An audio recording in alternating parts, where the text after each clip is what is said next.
Hukuman Mira Hayati hanya 10 bulan. Hukuman diterima Mira Hayati ini jauh dari tuntutan Jaksa Penuntut Umum, JPU. JPU justru menuntut Mira Hayati 6 tahun penjara.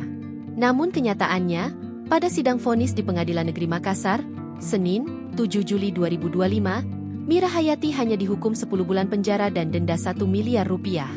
Ada 3 penyebab kenapa hukuman Mira Hayati menjadi ringan. Hal yang meringankan, terdakwa sopan, belum pernah dihukum. Terdakwa memiliki bayi yang masih memerlukan terdakwa sebagai ibu, kata Hakim Ketua, Arief Wisaksono. Mira Hayati diringankan hukumannya salah satunya karena punya anak bayi. Ia menyatakan terdakwa Mira Hayati telah terbukti secara sah dan meyakinkan melakukan tindak pidana mengedarkan sediaan farmasi dan atau alat-alat kesehatan yang tidak memenuhi standar.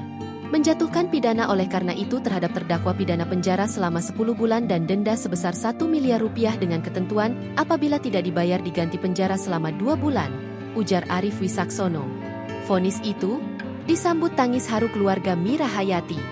Arief Wisaksono menyebut ada 4 poin memberatkan Mira Hayati.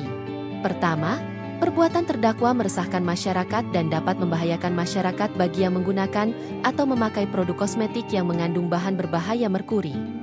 Kedua, kurangnya kehati-hatian dari terdakwa dalam mengedarkan kosmetik miliknya tersebut, ujarnya. Ketiga, terdakwa selaku pelaku usaha tidak melakukan upaya untuk memastikan produknya aman sebelum diedarkan kepada pihak lain. Dan keempat, terdakwa sudah pernah mendapatkan teguran dari BPOM. Download Tribun X sekarang, menghadirkan lokal menjadi Indonesia.